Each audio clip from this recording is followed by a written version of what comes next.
morning, or depending when you're watching this, good afternoon, good evening, or good night. My name's Ross, and as always told, I had a voice of radio, and I've already shown you a Tag Team GX today. But today is a very good day, because I've got a new GX to show you as well. We are getting Heatran GX, and ladies and gentlemen, this looks kinda cool. Now, our translation here comes from the lovely David Hochmann over at Rappelman TCG. And starting off with the basics, we've got 190 HP. Pretty good for a basic GX, up there with Buzzwole, which is nice. Retreat cost of 3 is just too low to use buff padding to get more HP, which kinda sucks. Weakness to water is honestly fine. There just aren't that many good water decks around at the moment. That might change in the future, especially with how good fire decks are at the moment. But at the moment, it's cool. And being a fire Pokemon is phenomenal right now. You got Heat Factory Prism Star for a little bit of draw power. You've got Salazzle, who's got the same ability as Heat Factory Prism Star. Literally exactly the same.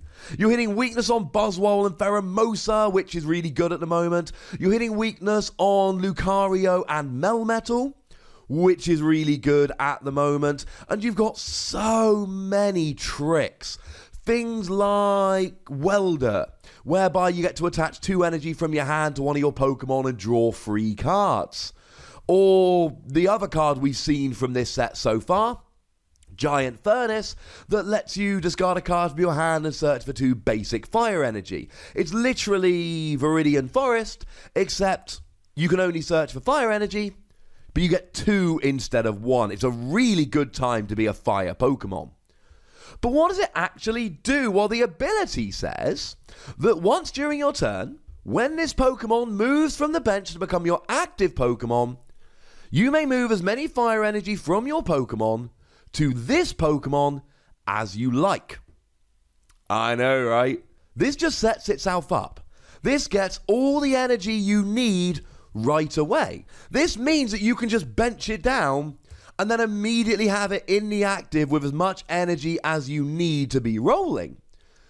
It is literally Xerneas Prism Star. This does what Xerneas Prism Star does. It's also quite similar to Tapu Koko's ability, although Tapu Koko, yeah, it basically is the same. Tapu Koko is when you bench it, not when you move it to the active, so this is actually a little bit better.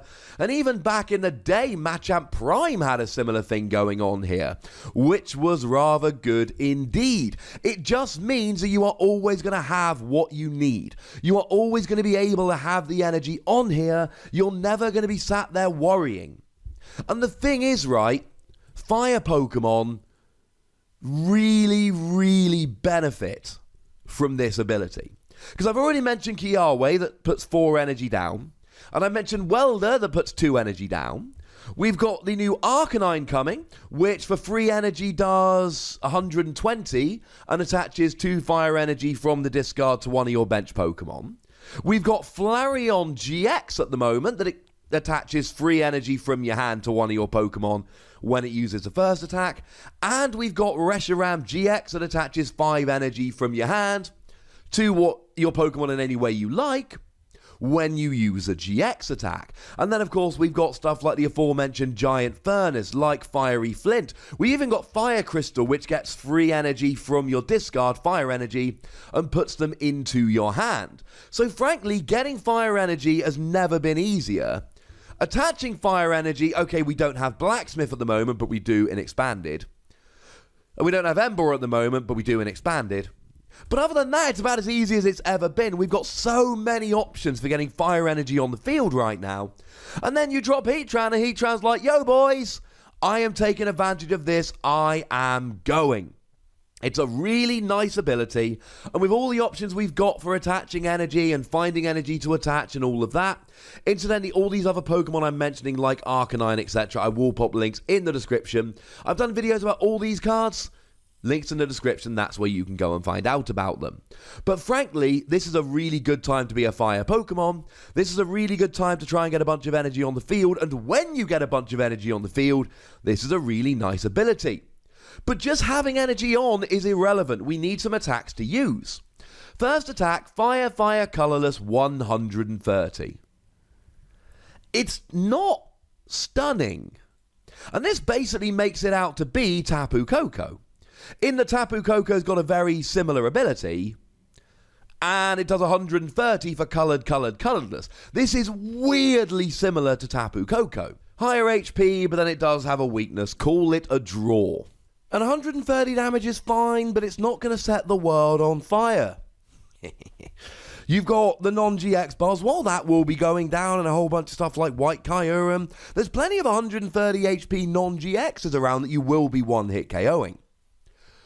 But when you're against GXs, it's just a bit like, well, Choice Band puts you up to 160, and you're a little way away. It really is a two-hit KO. Now, if you're hitting for weakness, and I just mentioned all those other Pokemon earlier, like Buzzwole and Pheromosa, although it's actually Pheromosa and Buzzwole. It's hard to get them the right way round. Then, yeah, you're doing beautifully. And that's only got 260, so you will just get a flat one-hit KO. Great if you're hitting for weakness. Great against a bunch of non-GXs. But if you're against, especially GXs and Tag Team GXs that you're not hitting for weakness, this is fine. It's not amazing. It's fine. But this is just like Tapu Koko. It's not necessarily the basis of your deck. It's not a Pokemon that's a 4 of and you build your deck around it. It is a Pokemon where you put 1 or 2 copies in your deck, and then it's a great surprise. And it's got a pretty nice GX attack. This attack does 50 damage for each fire energy attached to this Pokemon. Anyone off the top of their head name the Pokemon that shares this GX attack? Because we are repeating GX attacks a lot lately. It's Lurantis. This is the same GX attack as Lurantis GX. But again, it works absolutely beautifully with the ability. You get a whole bunch of energy on the field, and this is a game-ending attack. Because what you really don't want to do is get 6 energy on there. One-hit KO a Magikarp and Wailord Tag Team GX, and then not win the game, because then you've got a Pokemon sitting out there with 6 energy attached, and the best you can do is 130, and doing 130 for 6 energy is not particularly great. If you're not ending the game, and when I say ending the game, I don't necessarily mean taking your last prizes. I mean taking your last prizes or taking out your opponent's only threat. So it might be that your opponent has nothing in their hand and they've got 130 HP Pokemon out and you've got 4 prizes remaining. You take out Magikarp and Wailord and you win next turn. That I see as the same thing. If you're not winning the game with this attack, you are incredibly vulnerable. But just like with Lurantis, just like with Tapu Koko's GX attack, just like we've seen with Dangerous Rogon Lycanroc, this can be an emergency, I have got to get rid of that right now attack. So yes, on the one hand, it's good for ending the game, and I still think that's the best use for this GX attack.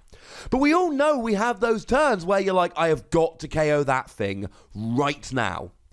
That has got to go down now. At which point, hey, in comes this. It's not an every turn GX attack, but it is pretty gosh darned nice. The thing about Heatran is that you've got the ability which lets you accelerate energy to itself. Well, I suppose move energy around is more correct, like Tapu Koko. So really the best use for this is like Tapu Koko. How many deck lists have you seen a one-off Tapu Koko? I've seen a lot. That is what this does. And it's very, very similar. Ability that moves energy over, attack that does 130 for free energy, GX attack that smashes. The difference is this is energy on Heatran, whereas Tapu Koko is energy attached to all of your opponent's Pokemon combined. But it still fits the same mold here. If you're just putting free energy on a fire Pokemon, there's a strong argument that Arcanine is better. Because Arcanine does 10 damage less, but it only gives up 1 prize, and you're accelerating 2 energy when you use it. So there's a strong argument that this main attack here is not particularly great. And I don't think this is a Pokemon you build a deck around. But I do think this is the Pokemon that you strongly consider putting as a one-of in almost every fire deck, because when you can get KOs with the second attack, or the main attack, the first attack really, it's great. And the GX attack gives you a nice, I am going to smash something right now attack. So let's give it between 3 and 4 Wassies. We don't give half Wassies. That would be barbaric. Probably not the focal point of a deck, but I would be surprised if this didn't get teched into a whole bunch of decks. So that's what I think about it, but I would very much like to know what you think about it. So please do let me know in the comment section. Go nuts, but please do remember the rule, ladies and gentlemen. Be nice, would you?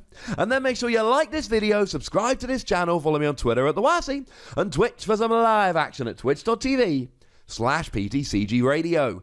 If you want to support the channel, get some bonus podcasts and all that, head on over to patreon.com/PTCGRadio, where you can do exactly that. And please do make sure you check out youtube.com/WassyPlays, where we talk about other games. But by far the most important thing, as always, look after yourselves till next time. Thank you very much for watching. My name's Ross, and you've been watching PTCG Radio.